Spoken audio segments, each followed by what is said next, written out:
Hi everyone, today we will talk about how to fix Instagram failed to send. To know how to fix Instagram failed to send, you should just go to settings. As you see, you will click. After that, in this page you will go to apps here like this, and when you will see this list you will go down to find the application of Instagram, and then here in this page you will go to force stop.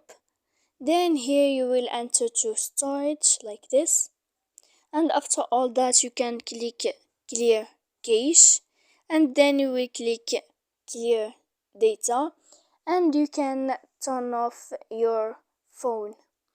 So please don't forget, so that you can know how to fix Instagram failed to send.